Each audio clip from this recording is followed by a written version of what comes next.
रुको।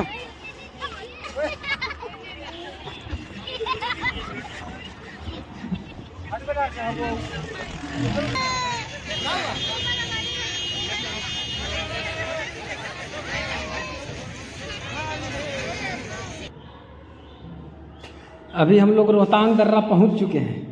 फाइनली रोहतांग दर्रा पहुंच चुके हैं, जो मनाली से लगभग 50 किलोमीटर दूर ऊंचे पहाड़ियों पर, जहां पे सिर्फ बर्फ़ ही बर्फ़ जमा रहती है। और अभी भी बर्फ़ जमी हुई है, क्योंकि आप जब पिछले अप्रैल या मई महीने में आएंगे तो आपको चारों तरफ बर्फ़ दिखेगी।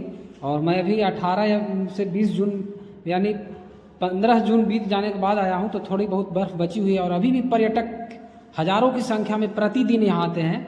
और यहाँ पे लिमिट रहता है रोज़ प्रतिदिन के लिए, और इसके लिए पहले आपको एक दिन पहले से बुकिंग करवानी पड़ेगी मनाली से ही आने के लिए। अगर आप अपनी प्राइवेट गाड़ी से आ रहे हैं तो बुक करना पड़ता है, परमिट लेना पड़ता है, जिसमें 550 रुपये लगता है। और बस से आ रहे हैं तो भी आप एक दिन पहले आप मनाली बस स्टैंड से ही एक टिकट पहले करवा लें, क्योंकि यहाँ पे गाड़ी बुक परमिट लिमिट रहती है। तो अभी हम लोग रोहतांग पास पहुँच चुके हैं। और इसके पहले मैं मनाली से रोहतांग वीडियो डाला हूँ, जो मनाली प्लेलिस्ट के नाम से बना हुआ है उसमें, और मनाली और सोलांग वैली का भी वीडियो डाला हुआ है। ये मेरा तीसरा वीडियो है मनाली से रिलेटेड। तो मनाली से रोहतांग कैसे आना है, कब आना है, मैं पिछले वीडियो में भी बता चुका हूँ। और रोहतांग पास मैं फाइनली पहुँच चुका हूँ अपने फैमिली के साथ। और ये इसी को बोलते हैं रोहतांग दर्रा। इसका शाब्दिक अर्थ होता है लाशों का ढेर।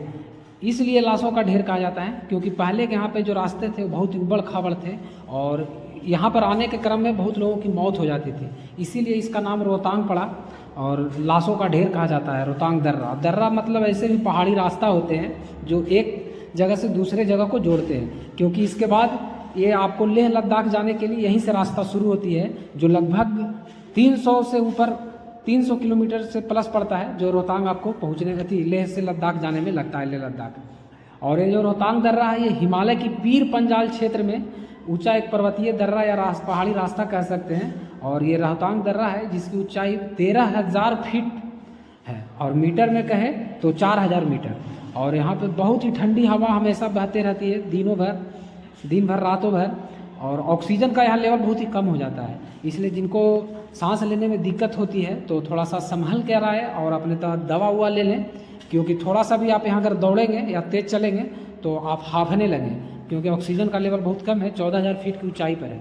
तो आप जब भी आए यहाँ पर तो थोड़ा सा स्वस्थ रहें तो ज़्यादा बेटर रहेगा। ये जो रोहतांग दर्रा है वो भारत के हिमाचल प्रदेश के कुल्लू जिला में पड़ता है। देखिए हमारे भाई साहब जो मध्य प्रदेश से आए थे वो अपने आप में सेल्फी ले रहे हैं, कपल हैं दोनों। और देखिए अभी भी गाड़ियाँ आ रही है, और अभी लगभग 12 बज चुके हैं, हम लोग 12 बजे यहाँ पहुँचे हैं। और यहाँ पे जब भी आए तो आप सुबह सुबह मनाली से निकल जाएँ 7 से 8 बजे, तो ज़्यादा बेटर रहेगा, क्योंकि जितना यहाँ पहले पहुँचेंगे उतना आप ज़्यादा इंजॉय करेंगे। 2 से 3 घंटे बर्फ़ में इंजॉय कीजिए। और यहाँ आने के पहले आप एक बात ध्यान रखें कि आप जो जैकेट है, जूता है, ग्लव्स वगैरह है, सब वहीं से ले लें मनाली से। वैसे यहाँ भी मिलती है, तो यहाँ पे थोड़ा सा भाड़ा ज़्यादा लगेगा आपको। देखिए हम लोग जो पहने हुए हैं ये सब जैकेट वगैरह, ये सब मिलाकर 250 रुपये लगा, और मौजा का अलग से और ग्लव्स दस्ताने का अलग से लगा।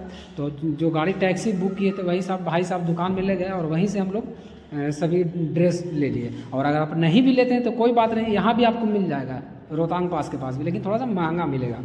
देखिए मेरी लाडो पाखी और ये सुभाष चंद्र बोस भाई साहब 5 स्टार होटल में रुकते हैं और खाना दबा के खाते हैं।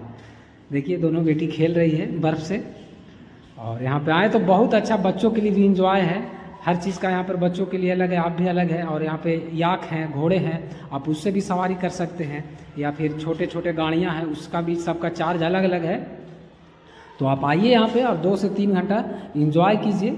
और ये जो दर्रा है वो केवल गर्मियों के मौसम में ही खुला रहता है, क्योंकि ये यहाँ पे बर्फ़ लगभग सालों भर रहती है। तो अगर नवंबर दिसंबर में बर्फ़ गिरती है तो रास्ते यहाँ पे बंद हो जाते हैं, क्लोज हो जाते हैं। तो 3 से 4 महीने बंद रहते हैं, और ये अप्रैल के लास्ट या मई के फर्स्ट में खुलता है। देखिए भाई साहब जो मध्य प्रदेश से आए हैं वो अपना फ़ोटो ले रहे हैं, सेल्फी ले रहे हैं। तो मई के महीने में खुलते हैं, जो सितंबर या अक्टूबर तक के चलता है। लेकिन बर्फ़ आपको मज़ा लेना है तो मई महीने में ही आए, और जून के अंत होते होते बर्फ़ यहाँ से पूरी तरह पिघल जाती है। और यहीं से ब्यास नदी भी निकलती है, जो मैं आपको वहाँ भी आपको ले चलूँगा, लेकिन अभी फ़िलहाल यहाँ का एंजॉय ले लें। और ये जो पहाड़ है, सालों भर एक बेहतरीन नज़ारा पेश करता है, क्योंकि बर्फ़ से ढके रहता है। और यहाँ पे बाइकर लोग भी बहुत आते हैं जो लेह लद्दाख की ओर जाते हैं, यहीं से यात्रा करते हैं। तो देखिए ये लाडो और पाखी दोनों इस तरह का यहाँ पे खेल होता है। इसमें प्रति व्यक्ति 100 रुपया लेते हैं, आप भी कर सकते हैं। ये ऊपर से आपको अथी करते हैं बर्फ़ में, तो 2 बच्चे 200 रुपये लगा। तो इसमें आप बच्चे को भी आप यहाँ पे खिला सकते हैं, 200 रुपये में 2 और 100 रुपये में 1। और यहाँ पे याक है, वहाँ भी आप फ़ोटो खिंचवा सकते हैं, घोड़े से भी आप घूम सकते हैं। सबका चार्ज है 400-500 रुपया। देखिए दोनों भाई साहब कपल जो हैं मध्य प्रदेश के, वो खेल रहे हैं। नाम मैं भूल गया इनका, क्योंकि हमारे साथ ही आए हैं और हमारे साथ ही होटल में रहे हैं और साथ में ही घूम रहे हैं। क्योंकि अगर दोनों अलग अलग घूमते, और देखिए सुभाष भाई साहब का भी जोड़ीदार एक मिल गया है, ये भी कपल के साथ में ही है। यहाँ पे फ़ोटो खिंचवा रहे हैं, सेल्फी ले रहे हैं सुभाष। तो दोनों साथ में हो गए तो थोड़ा सा इनका भी शेयर जो है वो कम हो गया, खर्च कम हुआ, बजट। देखिए गाड़ियाँ बहुत सी लगी हुई है, और देखिए उधर भी बर्फ़ है, उधर भी आप इंजॉय कर सकते हैं, जिसको जहाँ पे मन मिला वहाँ पे कर सकते हैं। और यहाँ पे अगर रही खाने पीने की बात, तो आपको थोड़ी सी महंगी मिलेगी और ज़्यादा कुछ यहाँ पे नहीं मिलेगा। चाय मिलेगी, बिस्कुट मिलेगी, मैगी वगैरह मिलेगी, जो मैगी बहुत ही महंगा है, 50-60 रुपये प्लेट लगभग मिलेगी। चाय भी 20 से 25-30 रुपये लगेगा, बिस्कुट भी महंगा है यहाँ पे। तो आप अपने साथ लेके आए खाने पीना। देखिए यहाँ पे स्टॉल लगा हुआ है, छोटे छोटे स्टॉल आपको यहाँ पे बर्फ़ में ही मिल जाएगी। तो आप कुछ खाना पीना चाहते हैं थोड़े बहुत नाश्ते के रूप में, तो आप यहाँ पे खा पी सकते हैं। और यहाँ पे जब इस रोहतांग दर्रा देखिए घोड़ा है, इसकी अगर सवारी करना चाहते हैं तो दूरी के हिसाब से 300, 400, 500 रुपये लेते हैं। तो आप दूरी उस तरह से भी कर सकते हैं। यह जो दर्रा है, ये दक्षिण में हिंदू संस्कृति वाली कुल्लू घाटी और उत्तर में बौद्ध संस्कृति वाली लाहौल स्पीति घाटी के बीच एक प्राकृतिक विभाजक रेखा प्रदान करता है। और यह दर्रा जो है वो चिनाब और ब्यास घाटियों के बीच जल विभाजन पर स्थित है। देखिए यहाँ भी लोग इंजॉय कर रहे हैं। और जो आपको कहीं कहीं बर्फ़ नहीं नज़र आ रहा है ना, यही अगर आप मई महीने में आएंगे तो चारों तरफ बर्फ़ और बहुत मोटी चादर परत रहेगी बर्फ़ की। अभी थोड़ा सा बर्फ़ कम गई है, क्योंकि ये 18 जून है, 20 जून। देखिए इस तरह का जो मोटर गाड़ी, उससे भी आप घूम सकते हैं। तो अब मैं यहाँ से आपको ले चलूँगा ब्यास नदी, जहाँ पर ब्यास नदी का जन्म हुआ, ब्यास नदी का उद्गम स्थल है, वहाँ भी मैं आपको ले चलूँगा और दिखाऊँगा। तो आप यहाँ पे आना चाहते हैं तो अपने प्राइवेट गाड़ी ले लें। देखिए भाई साहब हाई कर रहे हैं, मध्य प्रदेश के जो हैं। प्राइवेट गाड़ी टैक्सी भी बुक कर ले, या फिर बस से आना चाहते हैं तो सबसे सस्ता बजट है बस से।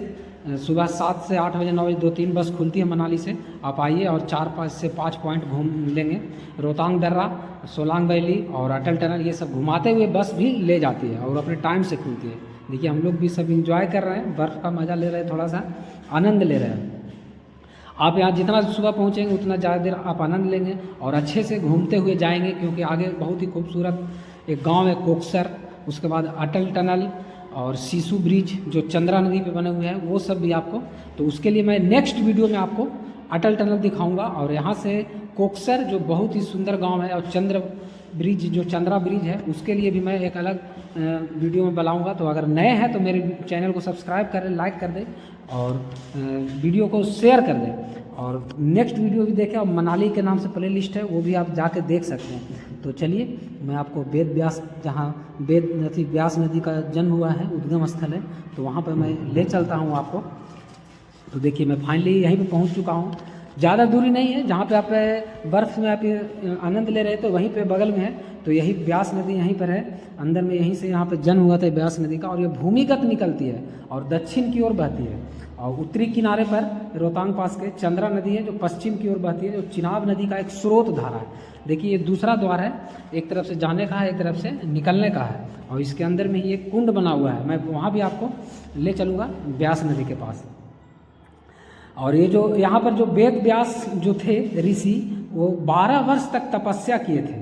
और उसके बाद यहाँ पर जब 12 वर्ष तपस्या किए वेद व्यास, तो वहाँ से पानी निकला। देखिए यहीं से पानी निकल रहा है, अभी आपको यहाँ पर पानी नजर आ रहा है। लेकिन यही मई महीने में आएगा तो आपको बर्फ़ पूरा यहाँ पे अंदर जमा हुआ रहेगा और वहाँ से निकलता हुआ दिखाई देगा।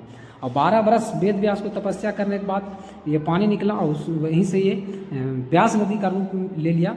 और उनके बाद वेद व्यास ने जब 12 वर्ष की तपस्या की, उसके बाद महाभारत, 4 वेद और 18 पुराण लिखे थे। तो यहाँ पे जब आए हैं रोहतांग पास में, तो आप ये व्यास नदी का जहाँ उद्गम स्थल है, तो यहाँ भी आप दर्शन जरूर करें। यहाँ पे आपको रोहतांग पास आने के लिए लगभग दिन भर का समय लग जाता है, क्योंकि आप जब सुबह से निकलते हैं तो यहाँ पे आते आते आपको 10, 11, 12 बजते हैं। 2-3 घंटे आप यहाँ पे एंजॉय करते हैं।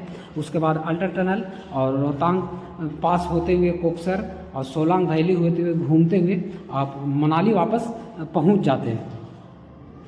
तो ध्यान रखें, आप यहाँ पे आएँ तो सिर्फ आनंद देखिए। जो आपको चारों तरफ नज़र आ रहा है खुला मैदान, ये चारों तरफ बर्फ़ नज़र आएगा अगर आप मई महीने में आए हैं। लेकिन अभी जून का महीना चल रहा है तो धीरे धीरे बर्फ़ पिघल रही है और मौसम बहुत ही सुहावना रहता है यहाँ पे, और ठंड बहुत ज़्यादा रहता है। तो अपने अस्तर से भी आप अपने गर्म कपड़े भी लेके आए, और भाड़े पे जो मिलता है वो भी आप ज़रूर खरीद लें, क्योंकि यहाँ पे ग्लव्स या जूते के बगैर आप नहीं बर्फ़ में ज़्यादा देर तक टिक सकते हैं। और बच्चे या बूढ़े आ रहे हैं तो उन पर थोड़ा सा नज़र रखें, ध्यान रखें, क्योंकि यहाँ पे ऑक्सीजन लेवल कम है तो थोड़ा सी परेशानी होती है और दिक्कत हो जाते हैं।